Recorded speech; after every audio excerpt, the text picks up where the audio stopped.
သာသနာတော်နှစ်2552ခုနှစ်ကောဇာတက္ကရာ1380ပြည့်နှစ်တပုရလာပြီကျော်10ရက်ဓမ္မပြုဟာသာသနာမာမကအဖွဲ့ဤပဲခူးမြို့လူပုဂ္ဂိုလ်ဆိုင်ရာပရိယပฏิပတ်ဓမ္မပြုဟာသင်္တန်းကျောင်းဓမ္မဗိမာန်တော်ကြီးအတွင်းဝယ်ဆင်ရင်ကျင်းပပြုလုပ်အပ်သည့်ညနေချမ်းဓမ္မဒါနအထူးတရားပွဲဝယ်ဟောကြားအပ်သောအဘိဓမ္မာနှင့်ဝိပဿနာတရားဒေသနာတော်ညနေချမ်းဓမ္မသဘင်ခန္ဓာကိုမစတင်မီရွှေဘုန်းတော်သခင်ရှင်တော်မြတ်ဖရာဤမဟာကရုဏာကုံကိုအာယုံပြုကာတိကျုဖွဲ့ဆိုအပ်သောဝန္ဒနာပနာမအာတိတဂါထာကိုရွတ်ဆိုပူဇော်ကြရအောင်ယောကပကောတိဟိပိယပမေယံကာလံကရွန်တော်တိဒုက္ခရာနိခေရံကတောလောကဟိတယာနာထောနမောမဟာကာရုဏိကတတတ္တာယောနာထောဝိနိယမြာစွာတတ္တဝါဤချမ်းသာစီးပွားလိုလားတောင်းတဂုံပေါင်းခါသဖြင့်နာထမြညာခြင်းရှင်တော်မြတ်ဖရာသည်ကပ္ပကောတိဟိပိဂရေကဘာအရေးအတွက်သင်္ချာတို့ဖြင့်တော်လဲအဘယ်မေယံရည်တွေတိုင်းတာဖော်ပြခြင်းဟာမစွမ်းနိုင်ပါသော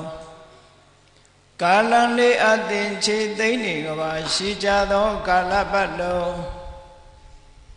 လောကဟိတယတတ္တလောကဤအကျိုးစီးပွားအလုံးငါ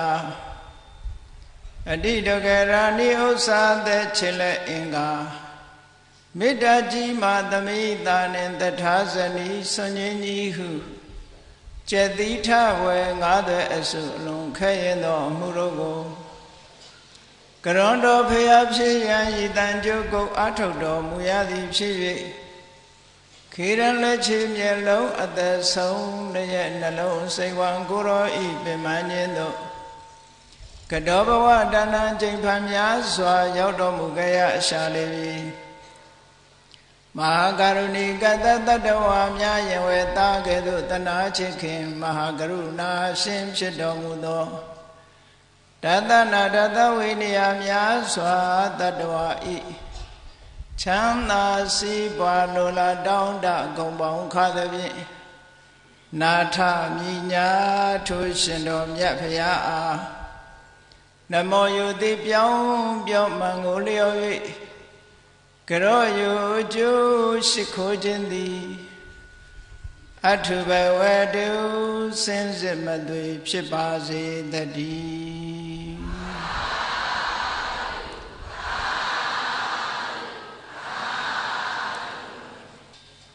အဘိဓမ္မာနဲ့ဝိပဿနာဓမ္မဆိုတဲ့စကားလုံးကိုအဘိဆိုတဲ့ရှေးကဝိသေသနာပုတ်ထည့်ပြီးတော့သုံးနှုန်းထားတဲ့ဘုရားမြတ်စွာဟောကြားတော်မူခဲ့တဲ့အလွန်အလွန်လေးနဲ့ပြီးတော့ခက်ခဲကျယ်ဝန်းလာတဲ့တရားဒေသနာတော်ကိုရည်ညွှန်းတာအဘိရဲ့နေတိဗ္ဗေတွေကိုများစွာဖွင့်ဆိုထားတော်လဲဒီနေရာမှာအဘိဓမ္မာဆိုတာ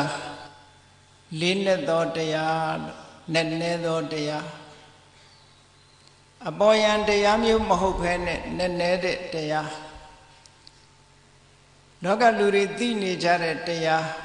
လောကလူတွေအထင်အမြင်ယူဆနေတဲ့နေ့စဉ်ဘဝမှာလူတွေပြောဆိုသုံးနှဲနေကြတဲ့သမုဒိသစ္စာလို့ဆိုတဲ့ပရမတ္ထပညတ္တိတရားသမုဒိသစ္စာလို့ဆိုတဲ့ပညတ္တိတရားဟာအပေါ်ယံကနေပြီးတော့လူတွေရဲ့အထင်အမြင်နဲ့ပြောနေကြတဲ့တရားမျိုးဖြစ်တယ်အဘိဓမ္မာတရားဆိုတာထိုနေ့စဉ်30ပြောဆိုနေတဲ့တရားတဲ့အတွင်းအနှစ်ကြပြီးတော့တမန်ပုဂ္ဂိုလ်တွေမမြင်နိုင်လောက်အောင်အတွင်းအနှစ်ကိုဖော်ထုတ်ထားတဲ့တရားမျိုးတဲ့အပေါ်ယံအတိအဖြင့်သိထားတဲ့အရာသည် မှန်ကန်မှုရှိသလိုတခါတရံကြတော့မှန်ကန်မှုလည်းမရှိဘူးပေါ့အတွင်းအနှစ်သဘာဝအစစ်ဆိုတာကြတော့မှားယွင်းမှုလုံးဝမရှိဘူးတဲ့ဒါကြောင့်မို့လို့အဘိဓမ္မဆိုတာလေးနဲ့တဲ့တရား profound doctrine လို့ဒီလိုဘာသာပြန်ကြလေးနဲ့တဲ့တရားအဲ့တော့လေးနဲ့တဲ့တရားအတွင်းအနှစ်အသာရဆိုတာဘာပြောတာတော့ဆိုလူတွေရဲ့တဏ္ဍာမှာဖြစ်တဲ့ရုပ်တရားနဲ့နာမ်တရားအပေါ်ယံအပြင်လူလို့ပြောနေကြတော့လည်းပဲအတွင်းအနှစ်သာရချိမယ်ဆိုလို့ရှိရင်အားလုံးဟာတူတူပဲရုပ်နဲ့နာမ်နှမျိုးနဲ့ပေါင်းစပ်ထားတာအဲ့ဒီသဘာဝတရားတွေကိုအသေးစိတ်ရှင်းလင်းပြတဲ့ဒေသနာတော်ကိုအဘိဓမ္မာလို့ခေါ်တာဒီအဘိဓမ္မာကိုသင်ရတာသိရတာတတ်ရတာဘယ်လိုအကျိုးကျေးဇူးတွေရှိသလဲဆိုရင်ထူးခြားတဲ့ဉာဏ်ရည်ဉာဏ်သွေးတွေကိုရရှိနိုင်တယ်ပေါ့တန်တရားတစ်ခွင်မှာဘယ်တော့မှမမြင်ခဲ့ရတဲ့ဘယ်တော့မှမသိခဲ့ရတဲ့အတွင်းအနှစ်သာရပိုင်းကိုသိနိုင်မြင်နိုင်စွမ်းရှိတဲ့အသိပညာမျိုးကိုရဒါကြောင့်မို့အဘိဓမ္မာလေးလာရတယ်ဆိုတာဟာအတွင်းကြကြအနှစ်သာရပရမတ္ထကိုသိရှိရသည့်အတွက်ကြောင့်ထူးခြားတဲ့ဉာဏ်ရည်ဉာဏ်သွေးကိုရရှိနိုင်တယ်ဘုရားမြတ်စွာရဲ့အဘိဓမ္မာကျမ်းတွေကိုရှေးဥစွာဖွင့်ဆိုတဲ့အထသာလိနီလို့ဆိုတဲ့ဓမ္မသင်္ကနီကျမ်းရဲ့အဖွင့်အထက်ကထာမှာဗာပြောထားတော့ဆိုရင်အဘိဓမ္မေသုပ္ပတိပန္နောပညာတံပဒံနေသာယအဘိဓမ္မာကိုစနစ်တကျသင်ယူလေ့လာမယ်အဘိဓမ္မာတိုင်းလိုက်နာကျင့်သုံးမယ်ဆိုရင်ဉာဏ်ရည်ဉာဏ်သွေးတွေထက်မြက်တဲ့အသိဉာဏ်တွေရရှိနိုင်တယ်လို့ဒီလိုပြောတာပညာတံပဒံနေသာယဉာဏ်ရည်ဉာဏ်သွေးတွေနဲ့ပြည့်စုံလာပြီးတဲ့အခါကျတော့ဘယ်အဆင့်ထိအောင်ပေါက်ရောက်တုံးဆိုရင်စတ္တသောပဋိသင်္ဗိဓာပပုဏ္ဏတိအဆင့်အမြင့်ဆုံးဖြစ်တဲ့ပဋိသင်္ဗိဓာဉာဏ်ထိအောင်ပေါက်ရောက်နိုင်တယ်ပဋိသင်္ဗိဓာဆိုတာ analytical knowledge တလုံးနဲ့တစ်ခဲတဲ့တစ်ခုတည်းလို့ဘယ်တော့မှမမြင်မဲနဲ့အရာခတ်သိမ်းဟာစုတီးနေတယ်ထိုစုတီးနေတဲ့အရာတွေကိုခွဲခြားစိတ်ဖြာပြီးတော့သိတဲ့အသိမျိုးတဲ့ပဋိသင်္ဗိဓာခွဲခြားစိတ်ဖြာပြီးသိတယ်ခွဲခြားစိတ်ဖြာပြီးတော့သိနိုင်တယ်ဆိုတဲ့ဒီပဋိသင်္ဗိဓာဉာဏ်မျိုးဆိုတာယဟန္တာပုဂ္ဂိုလ်တိုင်းတောင်ရရှိနိုင်တာမဟုတ်ဘူးသမ္မာပုထုဇဉ်ပုဂ္ဂိုလ်တွေမပြောနဲ့အချို့ယဟန္တာပုဂ္ဂိုလ်တွေဟာပဋိသင်္ဗိဓာဉာဏ်မျိုးကိုရတာမဟုတ်ဘူးထူးခြားတဲ့ဉာဏ်ရည်ဉာဏ်သွေးရှိပြီးပါရမီကုသိုလ်ဓုတွေစီးပူးခဲ့တဲ့ယဟန္တာပုဂ္ဂိုလ်မျိုးမှသာလျှင်ပဋိသင်္ဗိဓာဉာဏ်ဆိုတာရတယ်ပဋိသင်္ဗိဓာဉာဏ်ကလည်းပဲတိခတ်ပုဂ္ဂိုလ်တွေရနိုင်တဲ့ပဋိသင်္ဗိဓာဉာဏ်မျိုး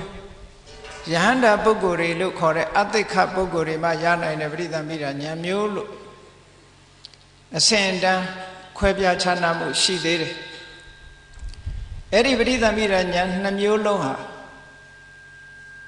တာမန်အမြင်နဲ့ထူးချွန်ပြီးတော့ခွဲခြားစိတ်ဖြာပြီးသိမြင်တတ်တဲ့အသိဉာဏ်မျိုးဖြစ်တော့အလွန်ထူးခြားတဲ့အသိဉာဏ်တစ်မျိုးဖြစ်တယ်အဲ့ဒီအသိဉာဏ်မျိုးကိုအဘိဓမ္မာသင်ခြင်းအပြင်ရရှိနိုင်တယ်လို့ဒီလိုပြောတာဘာဖြစ်လို့တော့ဆိုရင်အဘိဓမ္မာတရားဟာတခုတည်းကိုဘယ်တော့မှမကြည့်ဘူး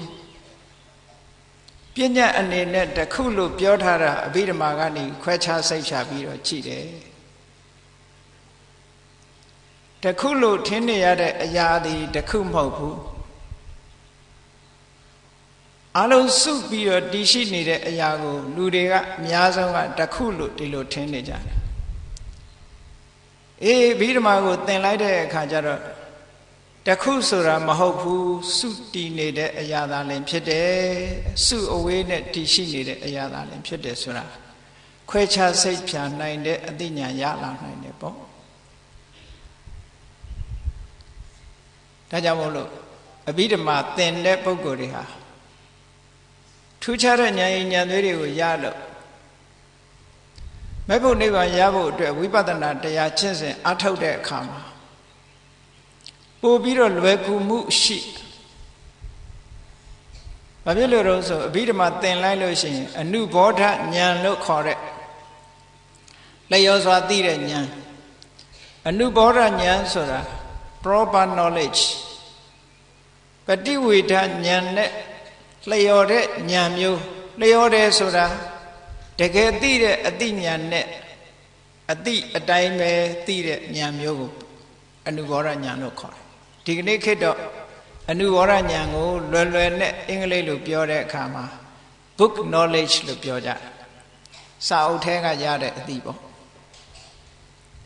စာအုပ်ထဲကရတဲ့အသိကလည်းတကယ်လက်တွေ့အသိနဲ့တူတာမျိုးရှိတယ်မတူတာရှိတယ်တကယ်လက်တွေ့သိတဲ့အသိနဲ့တူညီတဲ့အသိမျိုးဟာဒါအနုဘောဓဉာဏ်ပဲအဲ့ဒီအနုဘောဓဉာဏ်ရပြီးတော့မှပฏิဝေဒဉာဏ်ဆိုတာထွန်းဖောက်ပြီးတော့ထိုးထွင်းသိမြင်တဲ့ပฏิဝေဒဉာဏ်မျိုးရနိုင်တယ်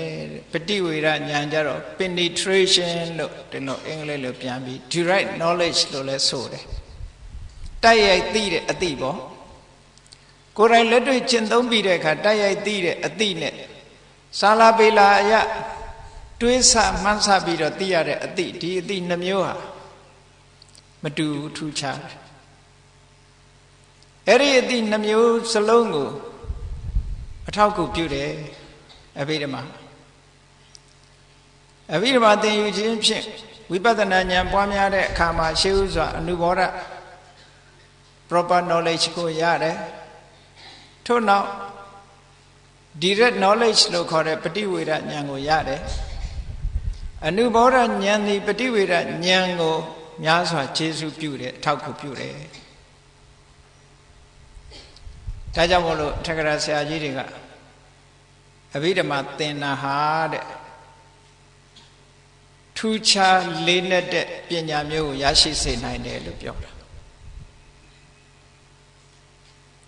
အဘိဓမ္မာဟာဝိပဿနာနဲ့ဆက်ပြီးတော့နေတယ်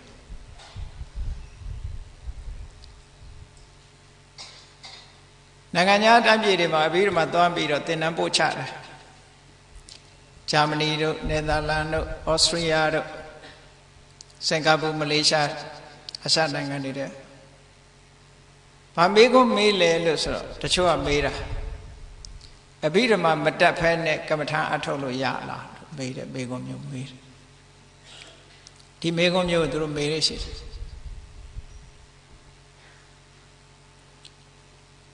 အဘိဓမ္မာမတတ်ဖဲဆိုတော့ကျမ်းစာကိုမသင်ဘဲနဲ့တရားအထုတ်လို့တော့ရတယ်သို့တော့ဝိပဿနာတရားအထုတ်ပြီးဆိုတဲ့ကရုပ်အကြောင်းနာမ်အကြောင်းသင်ကိုသင်ရမသင်လို့မရအဲ့ဒီရုပ်အကြောင်းနာမ်အကြောင်းခွဲခြားစိတ်ဖြာပြီးသိတာကိုကအဘိဓမ္မာပဲအဲ့တော့တစ်ဖက်အားဖြင့်ပြောမယ်ဆိုလို့ရှိရင်အဘိဓမ္မာကျမ်းဂန်ကြီးတွေမတတ်ပေမဲ့လို့အဘိဓမ္မာကျမ်းဂန်ကြီးတွေရဲ့အနှစ်ချုပ်ကိုတော့သိရမယ်တဲ့ရုပ်တရားနံတရားဝိပဿနာရဲ့အာယုန်ဒီရုပ်နဲ့နာအစစ်မှန်ဖြစ်တဲ့မိမိတဏ္ဍာသူတော်ဘာတဏ္ဍာမှာဖြစ်တဲ့ရုပ်နဲ့နာတွေကိုရှုမှတ်ထားဖြစ်သောကြောင့်ဝိပဿနာဉာဏ်ရဲ့အရှုခံတရားကိုသိဖို့အမတန်မှလိုတယ်သူတို့ကိုပြန်မေးတယ်ကားအကြောင်းမသိဘဲနဲ့ကားမောင်းလို့ရလားမေးမယ်ဆိုလို့ရှိရင်ကားအကြောင်းမသိဘဲနဲ့ဆိုတာဆိုပါစို့ကားအင်ဂျင်ရဲ့အကြောင်းလည်းမသိဘူးပေါ့သို့တော့ကားမောင်းတဲ့လူတယောက်သည်ဘာသိရမလို့ဆို how to drive ဘယ်လိုမောင်းရမယ်ဆိုတာတော့သိရဟုတ်တော့ how to drive တော့သိရဒီတစ်ခုသိရင်ကားနဲ့သွားလို့မရဘူးလားရတယ်ကားအကြောင်းမသိပေမဲ့လို့ how to drive ကားကိုဘယ်လိုမောင်းရတယ်ဆိုတဲ့အသိဉာဏ်လေးရှိပြီဆိုလို့ရှိရင်ကားမောင်းလို့ရပြီကားမောင်းလို့ရပြီသူသိချင်မှသိမယ်ဘက်ထရီရဲ့စွမ်းဆောင်ချက်ကဘာလဲအင်ဂျင်ရဲ့စွမ်းဆောင်ချက်ကဘာလဲဟုတ်လားပက်ထရိုရဲ့ဓာတ်ဆီရဲ့စွမ်းဆောင်ချက်ကဘာလဲဘိန်းရဲ့စွမ်းဆောင်ချက်ကဘာလဲဆိုပြီးတော့အသေးစိတ်ကားပစ္စည်းတွေရဲ့အကြောင်းမသိပေမဲ့လို့ how to drive ဘယ်လိုမောင်းရမယ်လို့သိရင်မောင်းလို့ရတယ်ထို့တူပဲဝိပဿနာအားထုတ်လို့ရှိရင် how to practice တော့သိရမှာပေါ့ဘယ်လိုအားထုတ်ရမလဲဆိုတာသိရမှာပေါ့ဘာကိုအာယုံပြုရမှာဆိုတာကိုသိရမှာပေါ့အဲ့ဒါကြောင့်မလို့အဘိဓမ္မာဟာတ ကျမ်းစာကြီးအနေတစ်ခုအနေနဲ့မသိမဲနဲ့ဝိပဿနာတရားအထုတ်တဲ့ပုဂ္ဂိုလ်ဟာလည်းပဲရုပ်အကြောင်းနာမ်အကြောင်းသိတာဟာ how to drive ပဲအဘိဓမ္မာကိုသိတယ်လို့ပဲပြောရမယ်ဘာဖြစ်လို့တုံးဆိုရင်အဘိဓမ္မာတရားမှာအဓိကထားပြီးဟောတာရုပ်အကြောင်းနာမ်အကြောင်းပဲလေပရမတ္ထတရားကိုခွဲခြားစိတ်ပြပြီးဟောတာအနည်းဆုံးအဘိဓမ္မာ knowledge လို့ခေါ်တယ်ရုပ်တရားနာမ်တရားကွဲပြားခြားနားမှုဝိပဿနာဉာဏ်နဲ့ရှုရမယ်မှတ်ရမယ်ရုပ်တရားတွေအကြောင်းနာမ်တရားတွေအကြောင်းဒါလောက်ကတော့သိရမှာပေါ့ရုပ်ရဲ့သဘာဝကိုသိရမယ်နာမ်ရဲ့သဘာဝသိရမယ်ထိုယုံနာနေစုပေါင်းပြီးတော့ဘယ်လိုအလုံးလုံးပြီးတော့ဘယ်လိုဆက်သွယ်နေတဲ့ဆိုတဲ့သဘောသဘာဝတွေကိုသိတာအဲ့ဒါလို့သိတာဟာ how to drive သိတာနဲ့တူတူပဲပေါ့ဒါကြောင့်မို့လို့တပိုင်းကပြောမယ်ဆိုလို့ရှိရင်အဘိဓမ္မာကျမ်းစာကြီးတွေမသိမဲနဲ့ဝိပဿနာတရားအထုတ်လို့ရလားဆိုရင်ကျမ်းစာအနေနဲ့မသိမဲအထုတ်လို့တော့ရတယ်သို့တော့အဘိဓမ္မာမှာလာတဲ့ယုတ်တရားနံတရားတော့သိရလိမ့်မယ်ထိုယုတ်တရားနံတရားမှာမကွဲဘူးဆိုလို့ရှိရင်ဝိပဿနာဉာဏ်ရဲ့အခြေခံဖြစ်တဲ့နာမရူပပရိစ္ဆေဒဉာဏ်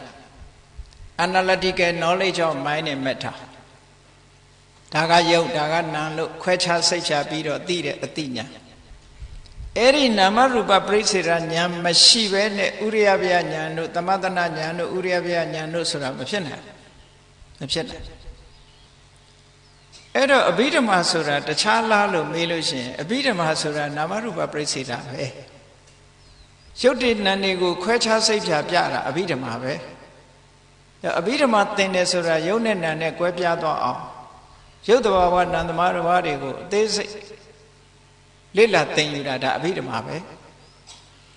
အဲ့ဒီအသိဉာဏ်လေးမှမရှိဘဲနဲ့ဝိပဿနာတရားအထုတ်မယ်ဆိုလို့ရှိရင်ဘာတွေဖြစ်လာနိုင်တော့ဆိုလို့ရှိရင်ပညာကိုပရမတ်ထင်ခြင်းထင်နေမယ်တရားသူတရားမြတ်မဟုတ်ဘဲနဲ့တရားသူတရားမြတ်ထင်နေတာဖြစ်လိမ့်မယ်ဘုန်းကြီးတို့သီရိလင်္ကာနေတော့ကအမျိုးသမီးတရားမိဂုံတစ်ခုလာမေးဘူးတယ်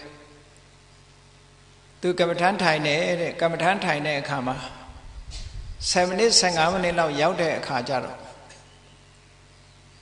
ရှုမှတ်စရာအာရုံတွေရောရှုတဲ့စိတ်ရောအကုန်လုံးပျောက်ပြီးတော့သွားတယ်တဲ့အဲ့ဒါဟာနာမရူပនិရောဓလို့ခေါ်တာနိဗ္ဗာန်ဆိုင်တယ်လို့ပြောနိုင်သလားလို့ဆိုမပြောနိုင်ပါဘူးအဲ့ဒါအိပ်ပျော်သွားတာပဲဖြစ်မှာပေါ့လို့နိဗ္ဗာန်ဆိုင်တယ်သိတယ်ဆိုတာကအသိဉာဏ်ကရှင်းရှင်းလေးနဲ့သိနေရမှာလေသူကအသိတောင်မရှိတော့ဘူးဆိုတော့သူ့ကိုသူတော့ဘလို့ထင်တော့ဆိုနာမရူပនិရောဓနာနဲ့ယုတ်နဲ့ချုပ်သွားပြီလို့ဒီလိုထင်တာဟုတ်တာပေါ့အိတ်နေပါမသိတော့ဘူးခုခေတ်တချို့တွေကလေအလေးချင်းရှိတယ်ကမ္မထမ်းကြာထိုင်တဲ့လူတွေကထိုင်ရင်အိတ်တတ်တဲ့အလေးချင်းရှိတယ်ကားခရီးသွားပြီးတော့ကားနဲ့မောင်းတဲ့ပုဂ္ဂိုလ်တွေကလည်းပဲငိုက်ပြီးတော့ကားမောင်းတတ်တဲ့အိတ်ပြီးတော့ကားမောင်းတဲ့အလေးချင်းရှိတယ်တချို့ငိုက်နေအိတ်ရင်မောင်းသွားတာတွေရှိတယ်ခုခေတ်စကားနဲ့ပြောမယ်ဆိုမသိစိတ်တို့သိစိတ်တို့နဲ့ပေါ့လေသူကသူလမ်းကြောတော့တဲ့နေတာဒါပေမဲ့လူကအိတ်မလင်ဘူးပေါ့အဲ့ဒီလိုဟာမျိုးဝိပဿနာရှုပြီးတော့မလင်တဲ့စိတ်နဲ့ဝိပဿနာရှုနေမယ်ဆိုလို့ရှိရင်အတိညာဏ်တူဘယ်လိုလုပ်ရနိုင်အတိညာဏ်ဆိုတာကြည်လင်တဲ့ကြည်လင်လာမယ်ရှင်းတဲ့ရှင်းလာပို့ပြီးတော့မြင်လာတာမျိုးဖြစ်ရမယ်တောက်ပြောင်လာရမယ်ဒါကြောင့်မို့လို့အဘိဓမ္မာကိုလေ့လာခြင်းဖြင့်ဝိပဿနာအတွက်မြောက်များစွာအထောက်အကူဖြစ်တယ်ဆိုတာကိုတော့မှတ်ရမှာပေါ့ဝိပဿနာအဘိဓမ္မာကိုသင်ယူလေ့လာခြင်းသည်ဝိပဿနာကိုများစွာအကျိုးပြုတယ်ဘယ်ပုံဘယ်နည်းဆက်သွယ်နေတာတော့ဆိုရင်အဘိဓမ္မာမှာသင်ပြထားတဲ့တရားဓမ္မတွေဟာဝိပဿနာဉာဏ်ရဲ့အာယုန်နဲ့အာရမဏိကတရားတွေသာဖြစ်တယ်တဲ့ဝိပဿနာရှုရမယ့်တရားမျိုးတွေများစွာရှင်းလင်းဖော်ပြထားတာဖြစ်တယ်ဒါကြောင့်ဝိပဿနာကိုများစွာအထောက်အကူပြုတယ်အဘိဓမ္မာရဲ့အဓိကဉာဏ်ကဘာလို့ဆိုရင်နာမရူပပရိစ္ဆေဒဉာဏ် analytical knowledge of mind and matter နာမရူပပရိစ္ဆေဒဉာဏ်ဒီဉာဏ်တစ်ခုတည်းနဲ့ဝိပဿနာအခြေခံရပါလားဆိုမရသေးဘူးနောက်တစ်ခုကဘာလို့ဆိုရင် ထို့နောက်နာယုတ်တွေရဲ့အကြောင်းတရားကိုလည်းသိရအောင်နာယုတ်တွေရဲ့အကြောင်းတရားကိုသိတာကိုပစ္စယပရိက္ခဉာဏ်လို့ခေါ်တယ်အဲ့ဒီဉာဏ်နှမျိုးသည်ဝိပဿနာရဲ့ foundation ပဲဝိပဿနာရဲ့ foundation ကိုဘယ်သူချပေးလဲဆိုရင်အဘိဓမ္မာချပေးအဘိဓမ္မာသည်ဝိပဿနာရဲ့ foundation အစစ်ပဲသုတ္တမယဉာဏ်ဆိုတဲ့သင်ကြားပြီးတော့လေ့လာပြီးတော့ရထားတဲ့ဒီသုတ္တမယဉာဏ်လေးကိုအခြေခံပြီးတော့ဘာဝနာမယဉာဏ်စွမ်းအားနဲ့မြှင့်လိုက်မယ်ဆိုလို့ရှိရင်ဝိပဿနာသည်လွယ်လွယ်ကူကူနဲ့ထက်ထက်မြက်မြက်ဖြစ်လာပြီးနောက်ဆုံးမှာသင်္ခါရတရားတွေသဘာဝကိုထင်ထင်ရှားရှားကြီးသိပြီးကိလေသာအသောတွေကုန်ခန်းလို့မက်ဖို့လေးပါအဆင့်အဆင့်တက်သွားဒီနေရာမှာလည်းပဲစမ်းပြီးလို့ပြောရအောင်မယ်မြန်မာပြည်မှာတော့ဒီအတွေ့မရောက်သေးဘူးနဲ့တူတယ်ဟိုမလေးရှားသွားတော့ကအင်တာနက်မှာဘုန်းကြီးတစ်ပါးမြန်မာပြည်မှာတရားလာအထုတ်တဲ့ဘုန်းကြီးတစ်ပါးနေပြီးတော့အင်တာနက်မှာဆောင်းပါးတစ်ပုဒ်တင်ထားတယ်ဒါတရားနဲ့ပြိဿတ်တွေသိတဲ့နယ်လို့ထင်လို့ဘုန်းကြီးကဖောက်တဲ့ချပေးအင်တာနက်မှာသူကဗာတင်ထားတော့ဆိုရင်သောတာပန်တဂရဂံမဖြစ်ဖဲနဲ့အနာဂံတန်းဖြစ်လို့ရတယ်တဲ့ဝိပဿနာဉာဏ်ရင့်တန်သွားလို့ရှိရင်သောတာပန်တောင်ဖြစ်เสียမလို့တဂရဂံအနာဂံခုံကျော်ပြီးတော့တက်သွားပြီးယဟန္တာတောင်ခုံကျော်ဖြစ်လို့ရတယ်လို့ယူဆသုတ္တပါဠိတော်တွေကိုသူကအကိုးအကားဖြစ်ပြထားတယ်သူပြတဲ့ပါဠိထဲမှာအကိုးအကားဆိုတာအင်္ဂုတ္တကဥက္ကသုတ်တို့ဥက္ကသုတ်ဆိုတာဆိုလိုရင်းကဥက္ခဆိုတဲ့တက္ကကြီးကသူ့ရဲ့ဓမ္မအရေးချင်းကိုဖော်ပြတဲ့အခါမှာသူဟာဩရံဘာဂိယတန်ရောစဉ်လို့ဆိုတဲ့တန်ရောစဉ်၅ပါးကာမဘုံနဲ့ပတ်သက်ပြီးဖြစ်တဲ့တန်ရောစဉ်၅မျိုးသူ့မှာပယ်ပြီးပါပြီလို့ပြောတာသူအနာဂံလို့ပြောတာအဲ့ဒီစကားကိုယူပြီးဒီလူကြီးဟာသောတာပန်မဖြစ်ဖဲသဂရဂံမဖြစ်ဖဲအနာဂံတန်းဖြစ်တယ်လို့သူကယူဆဖယားတောင်မှဖယားတန်းဖြစ်ရတာမဟုတ်ဘူးမြတ်စွာဘုရားတောင်မှအာနာပါနကမ္မထံကိုအားထုတ်ရင်းနဲ့ပထမဖြစ်တာသောတပတ္တိမဲ့နဲ့သောတပတ္တိဖို့ဖြစ်တယ်ပြီးပြီဆိုတဲ့အခါကျတော့သောတပတ္တိမဲ့သောတပတ္တိဖို့ကထပြီးတော့ဝိပဿနာကိုအဆင့်ထပ်ညှင့်လိုက်တဲ့အခါမှာသဂရဂါမိမဲ့သဂရမိဖို့ဖြစ်တယ်ထပ်ပြီးဝိပဿနာကိုအရှိန်ပြင့်ပေးတဲ့အခါမှာအနာဂါမိမဲ့အနာဂါမိဖို့ဖြစ်တယ်ပြီးတဲ့အခါမှာဝိပဿနာကိုထပ်ပြီးတော့အရှိန်မြင့်လိုက်မှအရတ္တမဲ့ရတ္တဖို့ဖြစ်တာတစ်ချိန်နဲ့တခါတည်းသွားတာမဟုတ်ဘူးဆိုလိုတာကပုရိသေပုဂ္ဂိုလ်ရဲ့ဝိပဿနာနဲ့သောတာပန်ပုဂ္ဂိုလ်ရဲ့ဝိပဿနာဉာဏ်ချင်းတူနိုင်ပါမလားတူနိုင်ဘူးသောတာပန်ပုဂ္ဂိုလ်ရဲ့ဝိပဿနာဉာဏ်နဲ့သဂရဂံပုဂ္ဂိုလ်ရဲ့ဝိပဿနာဉာဏ်ရောတူနိုင်ပါမလားမတူနိုင်ဘူးအတိဉာဏ်ဆိုတာတစ်ခုနဲ့တစ်ခုကွာသွားတာကွာခြားသွားဆိုပါစို့လူတွေကထင်ကြတယ်တမ္မာဒိဋ္ဌိဆိုသူ့လည်းတမ္မာဒိဋ္ဌိရှိတာပဲငါလည်းတမ္မာဒိဋ္ဌိရှိတယ်ဒါပေမဲ့တမ္မာဒိဋ္ဌိဟာဒီဂရီတွေ level တွေမတူဘူးလူတိုင်းမှာဖြစ်တဲ့ဓမ္မအည်အသွေးတွေကမတူဘူးဒါကြောင့်မို့အိန္ဒြေရင့်ကျက်တယ်မရင့်ကျက်ဘူးဆိုတာအဲ့ဒါကိုပြောတာတတ္တဆတဲ့အိန္ဒြေတွေရင့်ကျက်ပြီးတော့ထက်မြက်လာတဲ့အခါရှိတယ်ဒီဗျာမပြောနဲ့လူမပြောတော့တရသီးတောင်တစ်ပင်ကအသီးလေးတွေကြည့်တရသီးလေးတွေကြည့်အသီးတိုင်းတစ်ခါတည်းမှဲ့တာဟုတ်ကလားအဆင့်ဆင့်သွားတာနော်အဆင့်ဆင့်သွားတာတရထဲနဲ့မှဲ့လို့မရဘူးအေးအဲ့လိုဒါက interpretation problem လို့ခေါ်တယ်အဓိပ္ပာယ်အယူအဆဘာသာပြန်ပုံမှားယွင်းချွတ်ချော်မှုတွေပေါ့သာသနာမှာဒါမျိုးတွေလည်းဖြစ်လာနိုင်တယ်နောက်ကြလို့ရှိရင်မြတ်စွာဘုရားသခင်ကိုရောမြတ်က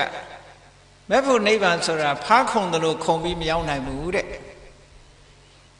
နာအာယတကေတနေကေနေဝအညာပฏิဝေတောစစချင်းရတ္တဖို့ထိုးရင်းသိတယ်ဆိုတာမရှိနိုင်ဘူးအနုပုပ္ပပฏิပဒါအနုပုပ္ပသိက္ခာအနုပုပ္ပပฏิပဒါအစဉ်တိုင်းကျင့်ရတယ်အစဉ်တိုင်းလေ့ကျင့်ပြီးတော့ယူရတယ်လို့ဒီလိုပြောတာအဲ့ဒါလို့ကျင့်သုံးမှအဆင့်ဟာတဖြည်းဖြည်းမြင့်လာဒါတော့လောကမှာလည်းထင်ရှားပါတယ်လေကလေးတွေကြောင်းနေပြီးတော့ပညာသင်တာပဲကြည့်အောင်ပေါ့ သူ့ level နဲ့သူသွားတာပဲမဟုတ်လားမူလတန်းအဆင့်မှာမူလတန်းအဆင့်ကိုအရင်သင်ရတယ်ပြီးတော့အလယ်တန်းအဆင့်သင်ရတယ်ပြီးတော့အထက်တန်းအဆင့်သင်ရတယ်နောက်ပြီးတော့တက္ကသိုလ်အဆင့်သွားတယ်တူပါမလားမတူဘူးအဲ့ဒီတိုင်းပဲကျင့်စဉ်တစ်ခုကဘယ်တော့မှအစခုံကျော်သွားလို့မရဘူးတဲ့သူကလည်းသူသွားတာသို့တော့ထက်မြက်တဲ့ပုဂ္ဂိုလ်တွေကြတော့တထိုင်နဲ့သောတာပတ္တိမေသောတာပတ္တိဖို့သဂရာမိမေသဂရာမိဖို့ဝိထိစိတ်ကလေးလောက်တင်ချပြီးတော့ mental process တစ်ဆက်တည်းဖြစ်သွားတာမျိုးဖြစ်တယ်အဲ့ဒါလို့တစ်ဆက်တည်းဖြစ်သွားတာပဲဖြစ်နိုင်တယ်ခုံကျော်ပြီးတော့သွားတာတော့ဖြစ်နိုင်ဘူးအေးဒါကြောင့်မို့လို့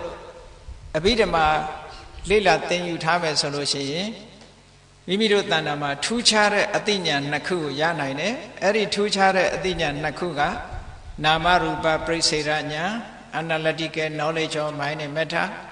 ယုံနဲ့နာမ်ကိုခွဲခြားစိတ်ဖြာပြီးတော့သိတဲ့အသိအဲ့ဒီအသိကတသံတရားလုံးမှားနေတဲ့အမှားတစ်ခုကိုတော်လှန်ပြစ်နိုင်တယ်တသံတရားလုံးမှားနေတယ်ခုထိဆက်မှားနေတော့မယ်ဆိုတဲ့အမှားကဘာတော့ဆိုငါသူတစ်ပါးယောက်ျားမိန်းမလို့ထင်နေတဲ့အထင်ကြီးပျောက်မသွားဘူးလားယုံနဲ့နာနှစ်မျိုးတည်းသာရှိတယ်လို့သိလိုက်ထားတဲ့ဟုတ်လားဒါကအမျိုးသားပဲဒါကအမျိုးသမီးပဲဒါကငါပဲဒါပဲသူပဲဆိုတဲ့တတ္တတင်ညာတွေပျောက်သွားနိုင်တယ်တဲ့မှားယွင်းနေတဲ့အယူဆတရားကိုပျောက်သွားစေနိုင်လို့ထိုအယူဆတရားကိုရှင်းပြလိုက်လို့ဒီအမြင်ကထိုအယူဆတရားကိုရှင်းပြလိုက်လို့ဒါကိုဒိဋ္ဌိဝိတ္တုဒ္ဓိလို့ခေါ်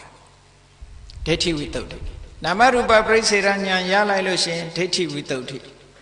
ဒိဋ္ဌိဆိုတာဘာကတော့မှန်ကန်တဲ့အမြင်ယုံနဲ့နာနဲ့လွဲပြီးတော့ဘာမှမရှိဘူးဆိုတဲ့မြင်တဲ့အမြင်ဒီဒိဋ္ဌိဒီနေရာမှာအဲ့ဒီဒိဋ္ဌိသည်တသံတရားလုံးမှားလာတဲ့အထင်အမြင်မှားနေတာကြီးတစ်ခုလုံးကိုရှင်းပြလိုက်လို့ဝိတ္တုဒ္ဓိလို့ဒီလိုပြောတာเนาะသို့တော့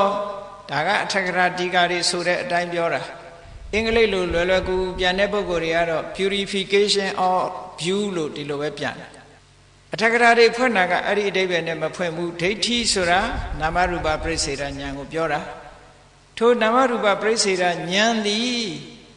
ဝိတ္တုဒ္ဓိမှားယွင်းနေတဲ့အထင်အမြင်တစ်ခုကိုရှင်းပြလိုက်နိုင်တယ်တဲ့ကြည့်လေအဝတ်အစားတွေညစ်နေတယ်ဆိုလို့ရှိရင်ဆပ်ပြာနဲ့ရေနဲ့ဆေးကြောပြလိုက်ရင်ပြောင်းမသွားဘူးလား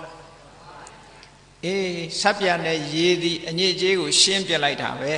လျှော်ပြလိုက်တာပဲအဲ့ဒါမျိုးလိုပဲနာမရူပပရိစ္ဆေရဉာဏ်ရလာတာနဲ့တပြိုင်နက်ထိုပုဂ္ဂိုလ်ရဲ့တန်တရားတစ်ခွင်ကမှားလာတဲ့အထင်အမြင်ကြီးတစ်ခုလုံးဟာပျောက်သွားတယ်ပျောက်သွားလာသည့်အတွက်ကြောင့်တွေ့เสียတာတွေ့တာเสียလောဘဆိုတာမဖြစ်တော့ဘူးမုန်းတီးเสียပုဂ္ဂိုလ်ဆိုတာလည်းမရှိတော့ဘူးဟောဒီအမြင်နဲ့ကြည့်မယ်ဆိုရင်တွေ့တာเสียလည်းမရှိဘူးမုန်းတီးเสียလည်းမရှိဘူးယုံနံတက်တက်မြတာဖြစ်တယ်တတ္တဝါဆိုတာမရှိဘူးလို့ဒီအမြင်ကိုရင့်တန်စေနိုင်တာကဘာလို့လဲဆိုရင်အဘိဓမ္မာပဲအဘိဓမ္မာလေးလာသင်ယူခြင်းဖြင့်ဒီအမြင်ကိုရင့်တန်စေနိုင်တယ်နောက်တစ်ခုဖြစ်နိုင်တဲ့အမြင်ကဘာတော့ဆိုလို့ရှိရင်ပစ္စယပရိက္ခဟယုံနဲ့နံသိယုံနဲ့မကဘူးထိုယုံနံဟာသူ့ဟာသူပေါ်လာတာမဟုတ်ဘူးဆိုင်ရာအကြောင်းတွေကြောင့်ပေါ်လာတာလို့အကြောင်းတရားပါထည့်ပြီးတော့ပိုင်နိုင်သိတာကိုပရိက္ခဟဆိုတာပိုင်နိုင်သိတာပစ္စယဆိုတာအကြောင်းတရားကိုပါပိုင်နိုင်သိလိုက်တယ်လို့ဆိုလို့ပထမတော့ဖြစ်ပေါ်လာတာလေးတစ်ခုပဲသိတယ်အကြောင်းကိုမသိသေးဘူးနောက်ကြတော့အဲ့ဒီအကြောင်းတရားကိုပါသိလာအဲ့တော့အကြောင်းတရားကိုမသိဘူးဆိုရင်ဘာဖြစ်တတ်လဲအခုကဘာကြီးမှာဘာသာတရားတွေကွဲပြားနေတာအကြောင်းမှန်ကိုမသိလို့ကွဲပြားနေတာအကြောင်းတရားရှာတဲ့အခါမှာမတူညီမှုကြောင့်ဘာသာတရားတွေကွဲပြားနေတာကြည့်လေအကြောင်းတရားဘယ်လိုရှာတော့ကဘာကြီးကဘာကြောင့်ဖြစ်လာလူတွေကဘာကြောင့်ဖြစ်လာဘယ်ကရောက်လာဟောစဉ်းစားကြမယ်လေကဘာကြီးကဘာကြောင့်ဖြစ်လာတယ်လူတွေကဘယ်ကရောက်လာတာလဲရှားတတ္တဝါတွေရောဘယ်ကရောက်လာအကြောင်းတရားရှာတဲ့အခါကျတော့တကယ်အစစ်မှန်အကြောင်းတရားသည်တိတ်ပြီးတော့နဲ့နဲလို့လက်လန်းမမီတော့မမြင်နိုင်တော့ဘာသွားတွေးတော့ဆိုရင်ထာဝရဘုရားကြီးဖန်ဆင်းလို့ဆိုတဲ့အကြောင်းတရားပြောတော့တာဒါလွယ်နဲ့အကြောင်းရှာလိုက်တာ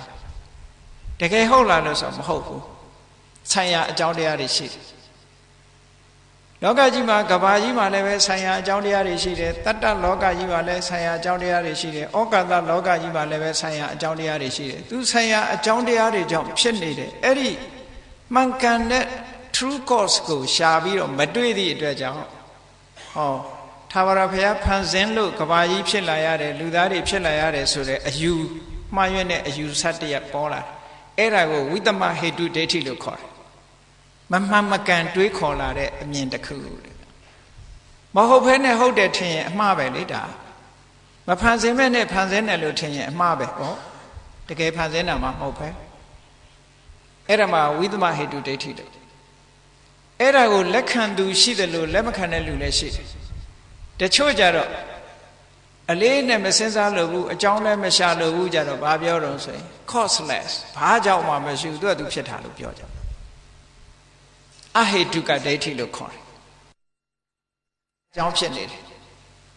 အဲ့ဒါကိုဝိသမဟေတုဒိဋ္ဌိလို့ခေါ်တယ်အကြောင်းကိုလက်မခံဘူးအဟေတုကဒိဋ္ဌိသူ့ဟာသူဖြစ်ချင်လို့ဖြစ်တာဘာကြောင့်မှမရှိဘူးလို့ဒီလိုယူဆတဲ့ပုဂ္ဂိုလ်တစုကပေါ်လာဩဒီအကြောင်းတရားရှာရင်းနဲ့မှန်ကန်တဲ့အကြောင်းကိုရှာမတွေ့နိုင်သည့်အတွက်ကြောင့်ဘာသာတရားတွေကွဲပြားခြားနားသွားတယ်တဲ့မြတ်စွာဘုရားကအကြောင်းတရားကိုရှာပြတယ်ဘာနဲ့ရှာပြပဋိစ္စသမုပ္ပါဒ်နဲ့ရှာပြသစ္စာ၄ပါးနဲ့ရှာပြတယ်မှန်ကန်တဲ့အကြောင်းတရားကိုမြတ်စွာဘုရားကအကျဉ်းအားဖြင့်ဘာကိုဟောတော့သစ္စာ၄ပါးခေါ်တယ်လောကကြီးတတ္တလောကကြီးတစ်ခုလုံးကိုမြတ်စွာဘုရားကဘာလို့နာမည်ပေးလိုက်တော့ဒုက္ခလို့နာမည်ပေးလိုက်တာနော်ဒုက္ခဆိုတဲ့အဓိပ္ပာယ်ကဆင်းရဲတာလို့ပြောတာမဟုတ်ဘူးဒီနေရာမှာဒုဆိုတာဆက်ဆုပ်မုန်းတီးเสียကောင်းပြီးခဘာမှမရှိဘူးလို့ပြောတာအဲ့ဒီအဓိပ္ပာယ်နဲ့ပြောတာဒုရဲ့အနက်ကခုတ်စိတမမှန်ကန်သည့်အတွက်ယွံမုန်းเสียကောင်းတယ်ခါကထင်တဲ့အတိုင်းတစ်ခုမှမဟုတ်ဘူးလို့ပြောတယ်ထင်ထားတဲ့အတိုင်းတစ်ခုမှမရှိတာဒါကြောင့်မို့လို့ဒုက္ခကိုဒီနေရာမှာ suffering လို့မပြန်ညာဘူးတော်တော်များများကတော့ suffering လို့ပြန်ညာတယ်မှန်ကန်တဲ့အဓိပ္ပာယ်ကိုမရောက်နိုင်ဘူးအဲတချို့ကပြောင်းပြီးတော့ဘယ်လိုပြန်လို့ဆို unsatisfactoriness ကျင့်တတ်စရာမကောင်းဘူးလို့ဒီလိုပြန်နည်းနည်းတော်သေးတယ် suffering လို့ပြန်ရင်လူတွေကအတွေးခေါ်ဘယ်လိုဖြစ်ကုန်လို့ဆိုအေးချမ်းသာတာတွေလည်းကုန်ဒုက္ခဝါတွေလည်းဒုက္ခပဲရှိတယ်ဆိုဗုဒ္ဓဝါဒကဒုက္ခကြီးကိုကြည်နေတဲ့ဝါဒကြီးလို့ဆိုပြီး pessimism လို့ထင်မှားကုန်ကြတာအဆိုးမြင်ဝါဒကြီးလို့ဒီလိုထင်နေကြပြန်မဟုတ်ဘူးအဲ့ဒါနော်အဆိုးမြင်ဝါဒကြီးအဖြစ်ယူဆလာကြတကယ်တော့မြတ်စွာဘုရားကဒုက္ခလို့ဟောတာဒီစကားလုံးရဲ့အဓိပ္ပာယ်ကဒုခြေနှက်เสียမကောင်းဘူးခထင်တဲ့အတိုင်းတစ်ခုမှမရှိဘူး။မယောက်ျားလို့ထင်တယ်မရှိဘူး။ယုံတဲ့နာမည်ရှိနေတယ်။မိန်းမလို့ထင်တယ်ယုံတဲ့နာမည်ရှိနေတယ်။သူလို့ထင်နေတယ်မရှိဘူး။ငါလို့ထင်နေတယ်မရှိဘူး။တကယ်ရှိနေတာယုံတဲ့နာမည်ရှိတယ်။ဟာဒီ illusion ကိုဖြစ်ပေါ်စေတတ်လို့ဒါကိုဒုက္ခလို့ဒီလိုသတ်မှတ်တာ။အဲ့ဒါလောကကြီးတစ်ခုလုံးကိုဒုက္ခလို့ဘုရားကနာမည်ပေးထားတယ်။နာမည်ပေးထားပြီးတော့ထိုဒုက္ခဘာကြောင့်ဖြစ်တာတော့ဆိုရင်ဒုက္ခသမုဒယဆိုပြီးတော့တဏှာကိုအဓိကထားပြီးတော့ဟောတယ်လိုချင်တွေ့တာနေတဲ့တဏှာသည်ဒုက္ခဖြစ်ခြင်းအကြောင်းတစ်ခုပဲလို့ဒါအကြောင်းရှာပြတာနော်တတ္တလောကတတ္တဝါတွေဘာကြောင့်ဖြစ်နေတာတော့တဏှာကြောင့်ဖြစ်နေတာသင်္ခါရတွေဘာကြောင့်ဖြစ်နေတာတော့တဏှာကြောင့်ဖြစ်နေတာသစ္စာရှုထောင့်ကပြောလို့ရှင်ဒီလိုပြောအဲ့ဒါဟာပစ္စယပရိက္ခညာဘယ်သူကသင်ပေးအဘိဓမ္မာသင်ပေးနေတာဟုတ်ကဲ့လားအဲ့ဒီသစ္စာ၄ပါးကိုအကျယ်ချဲ့လိုက်တော့ဘာဖြစ်လဲဆိုရင်ပဋိစ္စသမုပ္ပါဒ်ကြည့်မြတ်စွာဘုရားထပ်ရှာပြဒုက္ခဆိုတာဘယ်ကစဘာကြောင့်စအဝိဇ္ဇာအမှန်မသိတာကစပဋိစ္စသမုပ္ပါဒ်ဆိုတာအရာစကားနဲ့ပြောလိုက်မယ်ဆိုလို့ရှိရင်ပဋိစ္စသမုပ္ပါဒ်ကိုလွယ်တယ်လို့တော့မပြောရဘူးပေါ့လေအရာစကားနဲ့ပြောပြီးရှင်းရှင်းလေးတွေးကြည့်လိုက်ပဋိစ္စသမုပ္ပါဒ်ဆိုတာလှုပ်တင်သလားမလှုပ်တင်ဘူးလားမသိဘူးရမ်းလှုပ်တယ်ရမ်းလှုပ်တော့တခုဖြစ်လာတယ်ကဲတခုဖြစ်လာတဲ့အခါကျတော့ပြဿနာတွေဆက်တက်လာတယ် အဲ့ဒါဒုက္ခပဲပေါ့ကဲလှုပ်တင်လားမလှုပ်တင်လားမသိဘူးဆိုတာအဝိဇ္ဇာယမ်းလှုပ်တယ်ဆိုတာသင်္ခါရပဲကောင်းတာလည်းလှုပ်တယ်မကောင်းတာလည်းလှုပ်တယ်ဟုတ်လားယမ်းလှုပ်တယ်ဆိုတာသင်္ခါရဖြစ်သွားဖြစ်လာတဲ့အခါကျတော့ကောင်းတာလှုပ်ပြီးရင်တစ်မျိုးဆိုးတာလှုပ်ပြီးရင်တစ်ဖုံပြဿနာတွေတက်လာတယ်သင်္ခါရပစ္စယဝိညာဏပဲအဲ့ဒါပေါ်လာတော့ဒုက္ခတွေဆက်ဆက်လိုက်လာတယ်တရေစိတ်လေးပေါ်လာတာနဲ့ယုတ်တိဏ္ဍေပေါ်လာတယ်ယုတ်တိဏ္ဍေပေါ်လာတဲ့အခါဘာဖြစ်တော့လူရဲ့ခန္ဓာကိုယ်မှာအော်ဂန်တွေပေါ်လာတယ်မျက်စိတွေအင်္ဂါနာမျက်စိနာနာလျှာကိုယ်စိတ်ဆိုတာပေါ်မလာဘူးလားကဲအဲ့ဒီမျက်စိတွေနားတွေနှာခေါင်းတွေရလာတဲ့အခါလူကဘာလုပ်တော့မျက်စိရှိတော့ပြင်မကတွေကြည်တာပေါ့ဗျပြင်မကအာယုန်တွေနဲ့ဆက်သွယ်မလုပ်ဘူးလားအဲ့ဒါကိုပြောတာမျက်စိနာနာလျှာကိုယ်ဆိုတာတွေကိုသလယတနာလို့ခေါ်တာဘဝဆိုတာဒါပဲလေတရေစိတ်လေးပေါ်တယ်တရေစိတ်လေးပေါ်ပြီးတော့ယုတ်တိဏ္ဍေကြီးထွားလာတယ်ကြီးထွားလာတဲ့ထဲမှာဘာတွေပါလာတော့ဆိုရင်မျက်စိတို့နားတို့နှာခေါင်းတို့ဟုတ်တာလျှာတို့ကိုယ်တို့ဆိုတာတွေပါလာတယ်ပါလာပြီးတော့ဘာဖြစ်လဲပြင်ပဗဟိတအာယုန်တွေနဲ့ဆက်သွယ်လာတယ်ဆက်သွယ်လာတာကိုသလယတနာပစ္စယဖတ်တော်လို့ပြောတာဆက်သွယ်လာတော့ဘာဖြစ်အတွေ့အကြုံရတာပေါ့မရဘူးလားမျက်စိကမြင်တယ်လှတယ်ဆိုတဲ့အတွေ့အကြုံရသွားတယ်မလှဘူးဆိုတဲ့အတွေ့အကြုံရသွားတယ်ပျော်စရာကောင်းတယ်ဆိုတဲ့အတွေ့အကြုံရတယ်ပျော်စရာမကောင်းဘူးဆိုတဲ့အတွေ့အကြုံရတယ်နားကအတန်လေးကြားတယ်ကောင်းတယ်ဆိုတဲ့အတွေ့အကြုံရတယ်မကောင်းဘူးဆိုတဲ့အတွေ့အကြုံရတယ်နှာခေါင်းကအနံလေးရှူလိုက်တယ်လျှာကအရသာလေးလျက်မိတယ်ခန္ဓာကိုယ်ကထိတွေ့လိုက်တယ်စိတ်ထဲကကြံစည်တယ်ဘာတွေဖြစ်လဲအတွေ့အကြုံလေးတွေရတယ်အဲ့ဒီအတွေ့အကြုံလေးတွေကိုအင်္ဂလိပ်လိုတော့ experience လို့ပြောတာဝေဒနာဆိုတာ experience ပဲ feeling လို့ပြန်နေကြပေမဲ့လို့တကယ်တော့ experience ပဲအာယုန်နဲ့ပတ်သက်ပြီးအတွေ့အကြုံလေးတွေရသွားကောင်းတယ်မကောင်းဘူးဆိုတာဘယ်သူကမှတ်တမ်းတင်ပေးထားတော့ဆိုတင်ညာတော့ကမှတ်တမ်းတင်ပေးလိုက်တယ်ဘယ်သူကနေပြီးတော့စိတ်ဆော်ပြီးတော့လှုပ်ပေးထားတော့ဆိုရင်စေရနာတို့ကစိတ်ဆော်လှုပ်ပေးထားတယ်ဟောအဲ့ဒါကိုပဲပရိစ္ဆသမုပ္ပါဒ်မှာဆံရအကြောင်းတွေပြောတာလေလူတွေရဲ့တဏ္ဍာမှာအင်္ဂါတွေပေါ်လာသည့်အတွက်ကြောင့်ပြင်ပနဲ့ဆွတ်သွယ်တယ်သလနာပစ္စယဖတ်တော်ဆက်သွယ်တဲ့အခါအတွေ့အကြုံရတယ်ဖတ်တာပစ္စယဝေဒနာဟောအတွေ့အကြုံရတော့ဒီတင်ရလာလို့ဆိုမရသေးဘူးဘာတွေလုပ်တော့ကြိုက်တယ်မကြိုက်ဘူးဖြစ်လာရောမျက်စိကမြင်ပြီးတဲ့နောက်မှာဒီဓာတ်တင်ရတာမဟုတ်ဘူးကိုကြိုက်တဲ့အာယုံကိုကြိုက်တယ်နောက်တစ်ခါတွေ့ရင်လည်းကြိုက်တယ်ဟောမကြိုက်တဲ့အာယုံကြနောက်တစ်ခါတွေ့ရင်လည်းမကြိုက်ဘူးအတန်လည်းထို့တူပဲကိုကြိုက်တဲ့အတန်မကြိုက်တဲ့အတန်နှမျိုးကွဲလာတယ်ဟောကြိုက်မကြိုက်လာဘူးလားကြိုက်ရင်လောဘမကြိုက်ရင်ဒေါသဒီလိုဖြစ်လာသို့တော့ပရိစ္ဆသမုပ္ပါဒ်မှာဒေါသကိုမြတ်စွာဘုရားထည့်မဟောဘူးဘာဖြစ်လို့ထည့်မဟောတော့ဆိုရင်ရေပုံရအားဖြင့်သူကမကြိုက်ဘူးဆိုရင်ကြိုက်တာထပ်ရှာဒါကြောင့်မို့လို့မကြိုက်ဘူးဆိုရင်လည်းရပ်နေမှာမဟုတ်ဘူးကြိုက်တာကိုထပ်ရှာမယ်ဟုတ်ကဲ့လားဒါကြောင့်မို့လို့ဝေဒနာပစ္စယတဏှာဝေဒနာပစ္စယဒေါသောမဟုတ်ဘူးဝေဒနာပစ္စယတဏှာပဲဟောထားတာဘာဖြစ်လို့တော့ဝိတ္တုဒိဘက်မှာရှင်းထားတာရှိတယ်လေဒုက္ခိဒုက္ခံပဋ္ဌယတိဒုက္ခိဒုက္ခံပဋ္ဌယတိဒုက္ခိဒုက္ခံပဋ္ဌယတိဆင်းရဲတဲ့လူကချမ်းသာတာကိုတောင်းတတယ်ဒုက္ခိဒုက္ခံပဋ္ဌယတိဒုက္ခိဘေယောပိအိစ္ဆတိချမ်းသာတဲ့လူကပိုးပြီးတော့ချမ်းသာခြင်းတယ်ဟောတဏှာကြီးပဲဆိုလိုတာကဒုက္ခိဒုက္ခံပဋ္ဌယတိကိုမကြိုက်လို့ဆင်းရဲတဲ့ဝေဒနာတွေ့လို့ရှိရင်ဘာဖြစ်တော့ဒုက္ခကိုလိုချင်တယ်ဒုက္ခရထားတဲ့ပုဂ္ဂိုလ်ကဘာလိုချင်ပြန်တော့ပိုးပြီးတော့ကောင်းတဲ့ဒုက္ခကိုလိုချင်ပြန်တယ်ဒါကြောင့်မို့ဝေဒနာပစ္စယတဏှာလို့ပဲဟောတယ်နော်ဘဝဆိုတာဒါပါပဲအဲ့ဒါတွေကိုဘယ်သူကသင်ပေးတော့ဆိုပရိစ္ဆသမုပ္ပါဒ်ဘိဓမ္မာကသင်ပေးနေတာနော်ဘိဓမ္မာအဓိကထားပြီးတော့သင်ပေးနေတာအဲ့ဒါဘာလို့ဆိုရင်ပစ္စယပရိက္ခဉာဏ်ကိုရင့်တန်စေဖို့ရအတွက်အကြောင်းတွေအကျိုးတွေကိုဆင်ခြင်စဉ်းစားတတ်လာတယ်ဘဝဆိုတာဒါပဲကြိုက်လာတဲ့အခါဘာဖြစ်လောဘဖြစ်လာတော့ဘာဖြစ်လဲအစွဲလန်းတစ်ခုဖြစ်လာတယ်စွဲလန်းလာရင်ဘာဖြစ်လဲစွဲလန်းလာတော့ဘဝတစ်ခုတည်ဆောက်လာတာပေါ့ ဘဝတစ်ခုတည်ဆောက်လာတဲ့အခါနောက်ဘာဖြစ်တော့ဇာတိဆိုတဲ့မွေးဖွားမှုတစ်ခါလာပြန်တယ်ဇာတိဆိုတဲ့မွေးဖွားမှုလာတာနဲ့နောက်ကဆက်လိုက်လာတာဘာတွေတော့အိုရာရဲ့သေရာရဲ့ဟုတ်ကဲ့လားစရာနဲ့မရဏနဲ့ဆက်လိုက်လာတာဟောတန်တရားဆိုတာဒါပဲအဲ့ဒါကိုမြတ်စွာဘုရားပစ္စယပရိက္ခတကယ်အစစ်မှန်အကြောင်းတရားကိုရှင်းပြီးတော့ပြောတာအဲ့ဒီပစ္စယပရိက္ခညာ knowledge of causality ဆိုတာရှိပြီဆိုလို့ရှိရင်ဘာဖြစ်လဲကင်္ခာဝိတရဏဝိတုဒ္ဓိတန်တရားဆိုတာမရှိတော့ကမ္ဘာလောကကြီးဘယ်သူဖန်ဆင်းတာတုံးဆိုတာဖန်ဆင်းရှင်ရှာလို့တဲ့အကြောင်းပဲဖြစ်တာဆိုတဲ့အတွေးတွေဖန်ဆင်းရှင်ကြောင့်ဖြစ်တယ်ဆိုတဲ့အတွေးတွေလုံးဝပျောက်ပြီးတော့ဉာဏ်ထဲမှာလုံးဝဆုံးဖြတ်သွားနိုင်တယ်အဲ့ဒါကြောင့်မလို့သူ့ကိုကင်္ခာဝိတရဏဝိတုဒ္ဓိလို့ခေါ်တယ်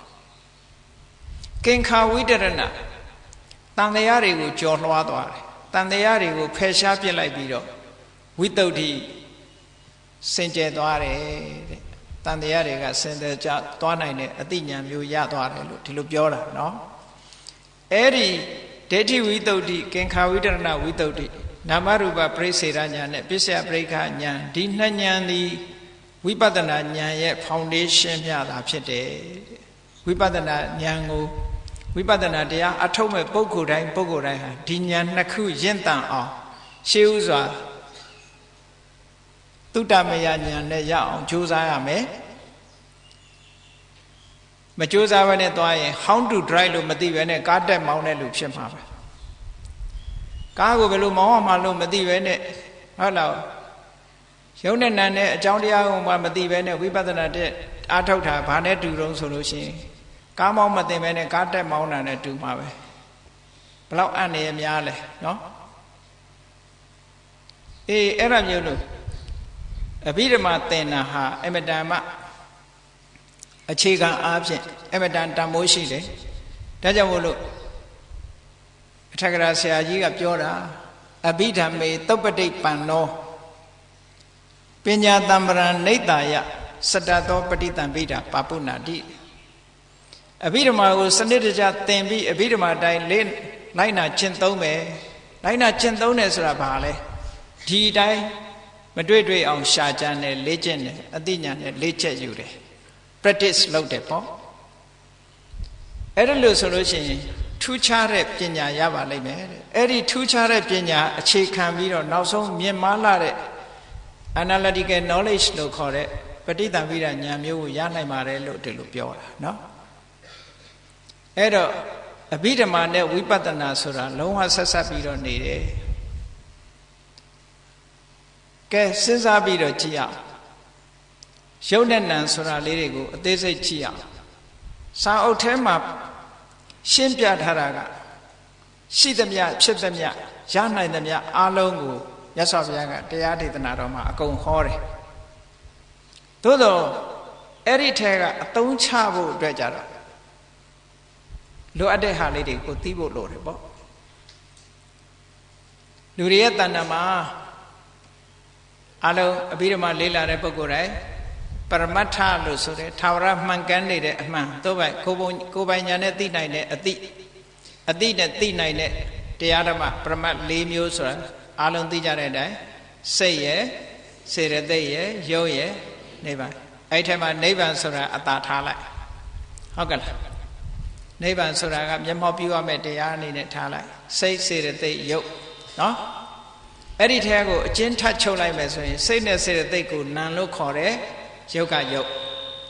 အဲ့တော့ပေါင်းလိုက်တော့ရုပ်နဲ့နာမ်နှစ်ခုပဲရှိတယ်လို့ဒီလိုမှတ်ထားဟုတ်ကဲ့လားပရမတ္ထတရားဟာရှုမှတ်ပွားများဖို့ရာအတွက်ရုပ်နဲ့နာမ်နှစ်ခုလို့အဲ့ဒီရုပ်နာမ်နှစ်ခုလုံးဝချုပ်ငြိမ်းသွားတာကိုနိဗ္ဗာန်လို့ခေါ်တာကဲကောင်းပြီမြတ်စွာဘုရားကခန္ဓာ၅ပါးကိုဟောတဲ့အခါမှာသိလွယ်အောင်လို့ထင်ရှားတာကိုအရင်ဟောတယ်ရူပခန္ဓာဥစ္စာဟောတယ်နော်ရူပခန္ဓာဟောပြီးတော့မှဝေဒနာခန္ဓာသင်္ညေခန္ဓာသင်္ခါရခန္ဓာဆိုတာတွေကိုဟောတယ်ပြီးတော့မှဝိညာဉ်နဲ့ခန္ဓာကိုဟောတယ်နာမ်ခန္ဓာ၄ပါးကိုနောက်မှဟောတယ်သိလွယ်အောင်လို့အဲ့ဒီတိုင်းပဲဘုန်းကြီးတို့ဝိပဿနာအနေနဲ့နည်းနည်းကြည့်ရအောင်ရုပ်ဆိုတဲ့တရားလေးမှာကြည့်အဘိဓမ္မာသဘောကရုပ်ဆိုသည်မှာ ခန္ဓာကိုယ်ထဲမှာရှာပြီးတော့ကြည့်ရုပ်နဲ့နာနဲ့ဘယ်လိုဆက်သွယ်ပြီးတော့ဖြစ်ပေါ်လာသလဲဆိုတာ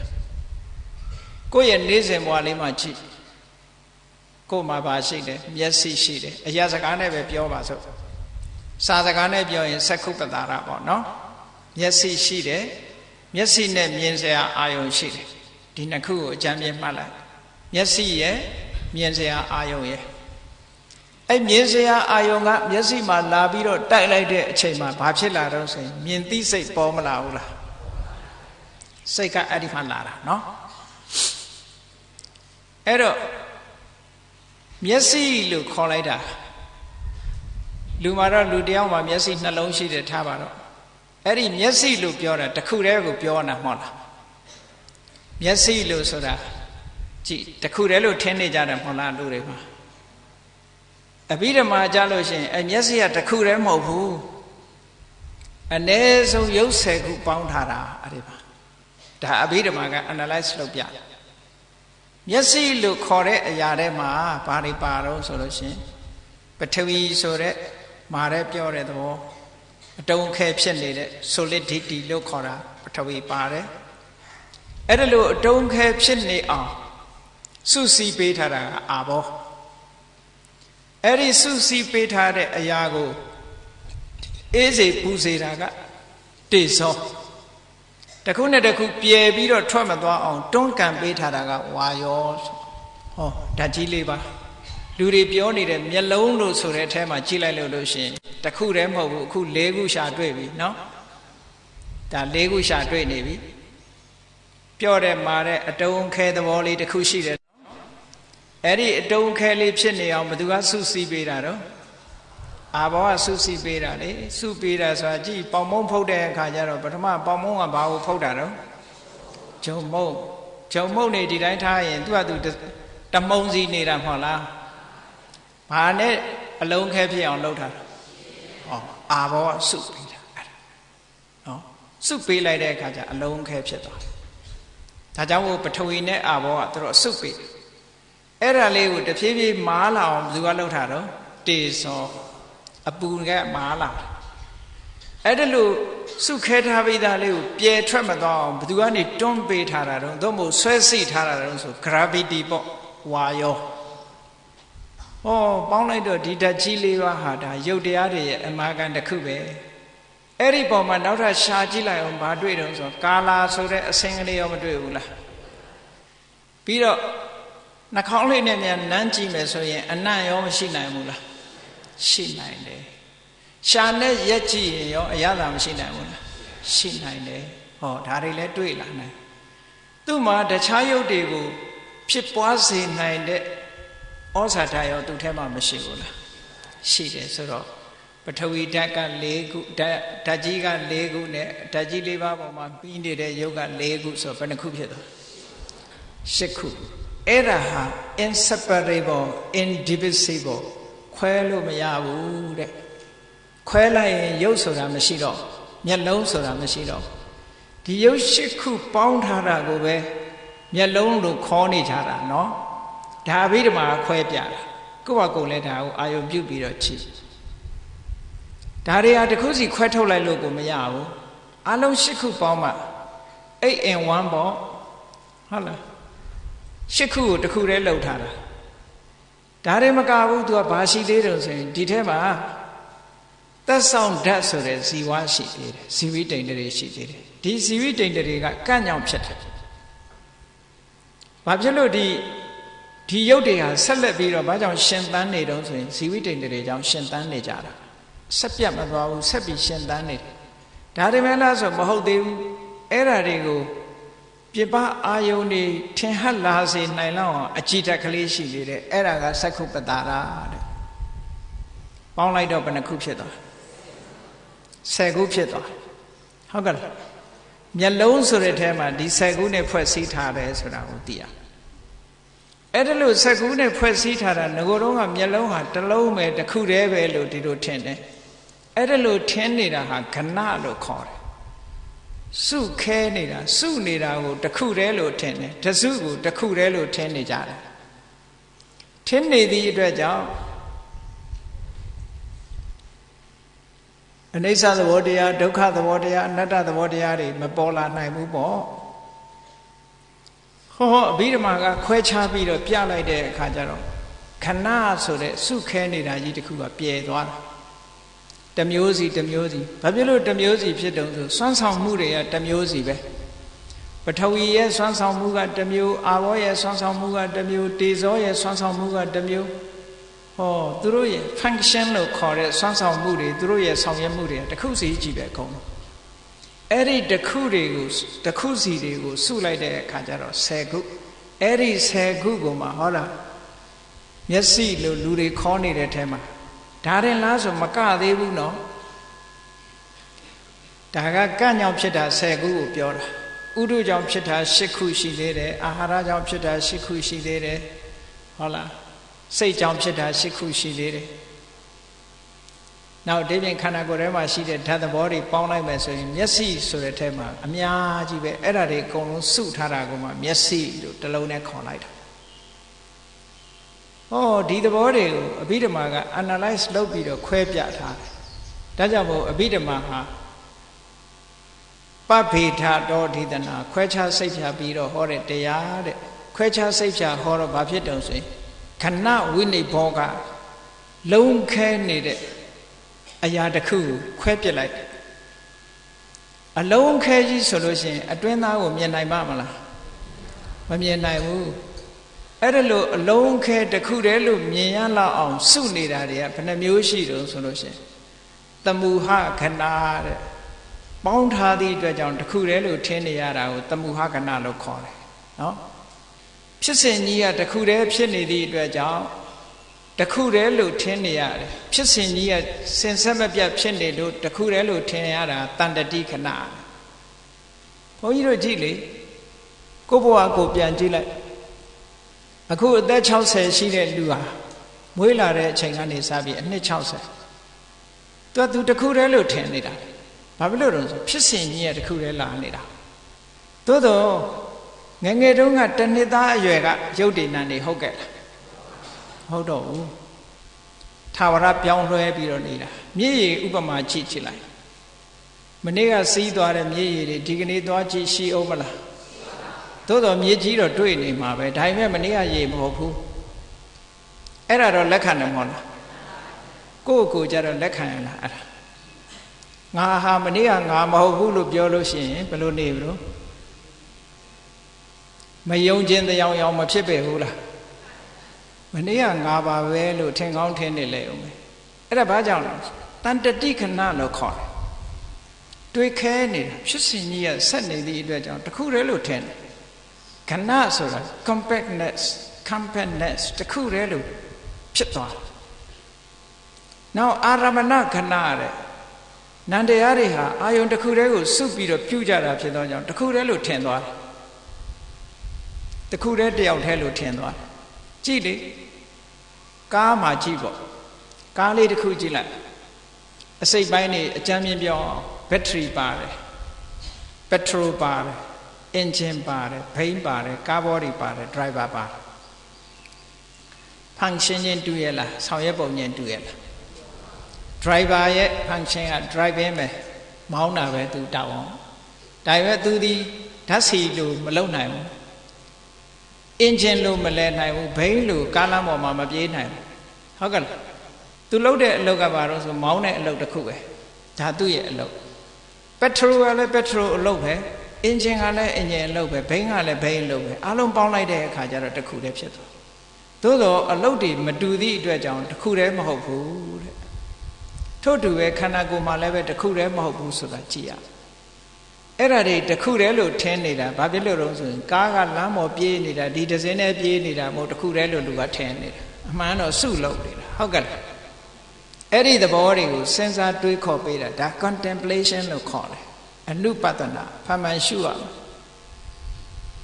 အဲ့ဒါကကိစ္စခဏလို့ခေါ်တယ်အာရမဏခဏအာယုန်တစ်ခုတည်းဆိုရင်တစ်ခုတည်းကိုစုပြုံပြီးပြုသည့်အတွက်ကြောင့်အာရမဏခဏနောက်ကိစ္စခဏဆိုတာ function ကတစ်ခုတည်းတယ်ဥပမာပဲစက္ခုဒ္ဒရာမှာဖြစ်ပေါ်လာတဲ့စိတ်တွေအလုံးဟာရူပယုံကိုမြင်တဲ့ကိစ္စကိုဆောင်ရွက်ကြတာဖြစ်သောကြောင့်တစ်ခုတည်းလို့ထင်ရတယ် အမှန်တော့မဟုတ်ဘူးအဘိဓမ္မာသင်တဲ့ပုဂ္ဂိုလ်တွေသိတယ်ဟုတ်လားတခုတည်းမဟုတ်ဘူးစိတ်အစဉ်ဟာတခုပြီးတခုချုပ်သွားတာသူ့အလုပ်သူလုပ်သွားကြတာဒီစိတ်တွေထဲမှာပြောမယ်ဆိုလို့ရှိရင်စက္ခုဝိညာဉ်စိတ်နဲ့တမ္ပတိဆိုင်ကလည်းတွေးလိုက်တာမရှိဘူးတမ္ပတိဆိုင်နဲ့တန်တိရဏကလည်းမတွေးဘူးသူတို့ဘယ်တော့မှမတွေးဘူးဟုတ်ကဲ့နောက်ဆုံးပဲပင်စရတဝိဇ္ဇန်စိတ်မတွေးဘူးတခုနဲ့တခုမတွေးလိုက်ကြဘူးသူကိစ္စသူဆောင်သွားကြတာလှုပ်သွားကြတာသို့တော်လည်းတခုတည်းလို့ထင်နေတာဘာဖြစ်လို့ကိစ္စခဏအာရမဏခဏဟောအဲ့ဒါတွေကိုမမြင်သမျှအနတ္တဆိုတာဘယ်လိုမှမသိနိုင်ဘူးဒါကြောင့်မို့လို့အဘိဓမ္မာနဲ့ဝိပဿနာဆိုတာအမတန်မှဆက်နွယ်ပြီးတော့နေတယ်လို့ပြောတာနော်ခဏဝိနိဗ္ဗောကခဏကိုခွဲခြားစိတ်ဖြာပြီးတော့ဖြည့်ရှင်းပြနိုင်တယ်တဲ့ဖြည့်ရှင်းပြနိုင်တဲ့အတွက်ကြောင့်အနတ္တဆိုတဲ့သဘာဝဟာပို့ပြီးတော့ထင်ရှားလာတယ်ခွဲခြားစိတ်ဖြာမှုပြောသည့်အတွက်ကြောင့်အနတ္တကိုမပိုင်ဘူးသူဟာသူဖြစ်နေတာသဘာဝတရားတွေစုပြီးအလုံးလုံးနေတာလို့မြင်လာပြီဆိုရင်ဘာအကျိုးရှိတယ်စဉ်းစားကြည့်ဖို့ဘာအကျိုးရှိတယ်ဆိုလို့ရှိရင်တွေ့တာမှုတွေရော့မသွားဘူးလားတွေ့တာမှုတွေရော့သွားရင်ဘာအကျိုးရှိတယ်ဆိုလို့ရှိရင်တွေ့တာမှုရော့သွားလို့ရှိရင်တောကလို့ဆိုတဲ့စိုးရိမ်မှုတွေရော့မသွားဘူးလားတောကဆိုတဲ့စိုးရိမ်မှုတွေမရှိဘူးဆိုလို့ရှိရင်စိတ်ငြိမ်းချမ်းမှုကိုမရနိုင်ဘူးလားဒါလက်တွေ့အကျိုးပဲဟုတ်ကဲ့လက်တွေ့အကျိုး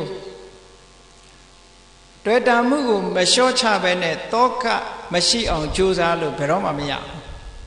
လူတွေကတော့ထင်ကြတယ်ငါမှသားနဲ့သမီးနဲ့စီးပွားနဲ့ပစ္စည်းဥစ္စာတွေကလည်းအလုံးလောက်ရှိတယ်ဆွေနဲ့မျိုးနဲ့အတိုင်းဝိုင်းနဲ့ဆိုပြီးတော့စိုးရင်စရာဘာမှမရှိဘူးလို့ထင်တယ်ပိုးစိုးရင်ရသေးတယ်အဲ့ဒီလူတွေ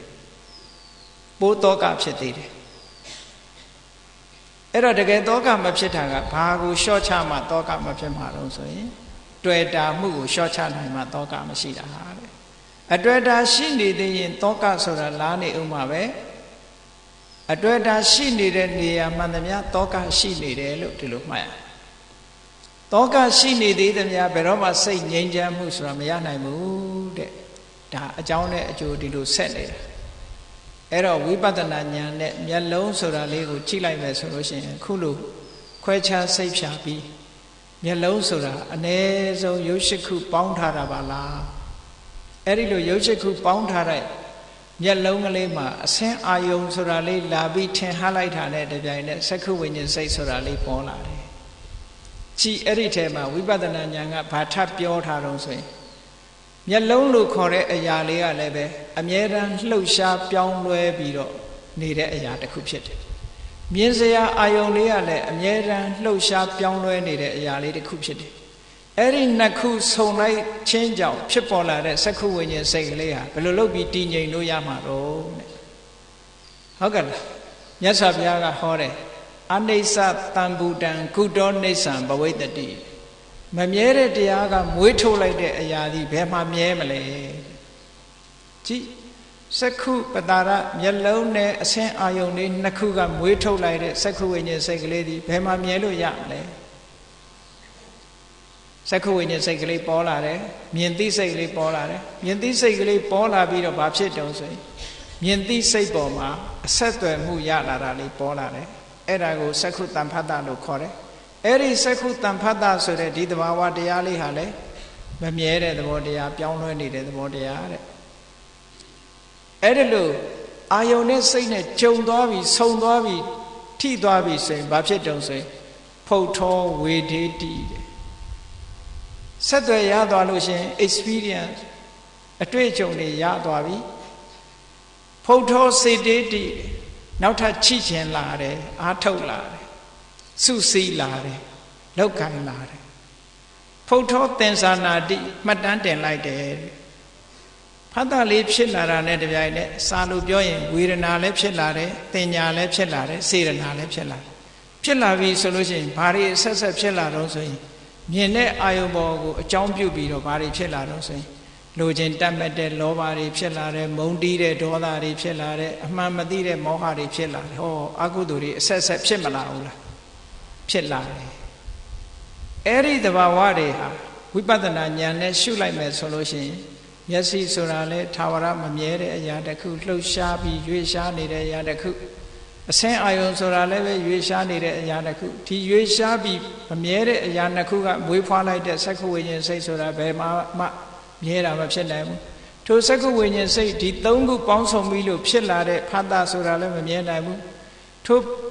ထိမှုကိုအကြောင်းပြုပြီးတော့တွေ့ကြုံလာတဲ့ဝေဒနာစိတ်ဆော်လာတဲ့စေတနာမှတ်တမ်းတင်လာတဲ့တင်ညာဆိုတာတွေလည်းဘယ်တော့မှမမြဲနိုင်ဘူးတဲ့ဘာဖြစ်လို့လဲဆိုဆိုင်ရာအကြောင်းတရားတွေကမမြဲသည့်အတွက်ကြောင့်ဖြစ်ပေါ်လာတဲ့အကျိုးတရားတွေဘယ်လိုမှမမြဲနိုင်ဘူးသေတတ်တဲ့အမေအဖေကမွေးတဲ့သားသမီးဟာသေကိုသေမှသေချာဟုတ်ကဲ့လားအဲ့ဒါလိုပဲရုပ်တရားနံတရားတွေဟာမမြဲတဲ့ရုပ်တရားနံတရားကိုအကြောင်းပြုပြီးဖြစ်ပေါ်လာတဲ့ရုပ်တရားနံတရားတွေဟာအလုံးပျက်စီးမှကြီးပဲလို့ဒီလိုမြတ်စွာဘုရားကတန်ယုတ္တနိကေမှာဓွာယတုတ်ဆိုတာဟောထားတာရှိတယ်အဲ့တော့အဘိဓမ္မာတရားကိုလေ့လာမှတ်သားသင်ယူခြင်းဖြင့်အခုလိုဝိပဿနာအသိဉာဏ်တွေဟာမြင်တဲ့အခါမှာမြင်တဲ့အခိုက်မှာဝိပဿနာရှုလို့ရသွားတယ်ကြားရင်ကြားတဲ့အခိုက်မှာလည်းပဲဝိပဿနာရှုလို့ရသွားတယ်နာလို့ရှိရင်လည်းနှာခေါင်းနဲ့နမ်းရှုတဲ့အခါမှာနမ်းရှုတဲ့အခိုက်မှာလည်းဝိပဿနာရှုလို့ရသွားတယ်ထမင်းစားတဲ့အစာအာဟာရစားလို့လျှာနဲ့အရသာတွေ့တဲ့အခါမှာလည်းဝိပဿနာရှုလို့ရသွားတယ်ဟောခန္ဓာကိုယ်နဲ့တခုခုဥပမာပဲကလထိုင်ပေါ်ထိုင်နေတယ်ကိုယ်ခန္ဓာကိုယ်နဲ့ထိနေတယ်ဟောထိမှုကိုအကြောင်းပြုပြီးတော့လည်းဝိပဿနာရှုသွားနိုင်တယ်နောက်ဆုံးမှာမြင်မှုကြားမှုနာမှုလျက်မှုထိမှုဆိုတာတွေအသာထားပြီးစိတ်ထဲမှာဖြစ်ပေါ်လာတဲ့သဘာဝတရားကိုရှုမှတ်ခြင်းလည်းပဲဝိပဿနာဉာဏ်ဖြစ်နိုင်တယ်လို့အဘိဓမ္မာနဲ့ဝိပဿနာဆိုတာယခုကဲ့သို့ဆက်ဆက်ပြီးနေတာဖြစ်သောကြောင့်အဘိဓမ္မာကိုသင်ယူလေ့လာခြင်းဖြင့်ပညာတမ္ပရာတကယ်အစစ်မြင့်တဲ့ပညာမျိုးကိုရနိုင်တယ်ထိုအစစ်မြင့်တဲ့ပညာကိုအကြောင်းပြုပြီးပဋိသင်္ပိဒဉာဏ်၄ပါးဆိုတာကိုရနိုင်တယ်ဒါကြောင့်ကိုတရားချစ်ခင်သူတော်စင်ပြိဋ္ဌတ်တို့သည်ဝိပဿနာရဲ့အခြေခံဖြစ်တဲ့အဘိဓမ္မာတရားကိုလေ့လာလိုက်စားခြင်းထိုအဘိဓမ္မာတရားသည်ဝိပဿနာဉာဏ်ကိုရင့်တန်စေတတ်တဲ့တရားမျိုးဖြစ်လို့ထိုအဘိဓမ္မာကိုအခြေခံ၍ဝိပဿနာဉာဏ်အစဉ်စဉ်တက်လို့တန်တရားတခွင်ကမိမိတဏ္ဍာမှာဖြစ်ပေါ်လာတဲ့တွေ့တာမှုဆိုတဲ့လောဘတရားမုန်းတိမှုဆိုတဲ့ဒေါသတရားအမှန်မသိမှုဆိုတဲ့မောဟတရားလောဘရောမောဟလို့ဆိုတဲ့ဒီအကုသိုလ်တရားတွေရဲ့ဇစ်မြစ်အကုသိုလ်တရားတွေရဲ့အရင်းမြစ်တွေကိုဖယ်ရှားပြစ်နိုင်တယ်အလောဘတို့အဒေါသတို့အမောဟတို့ဆိုတဲ့စွမ်းဆောင်ချက်တွေနဲ့နောက်ဆုံးမှာတန်တရားဝ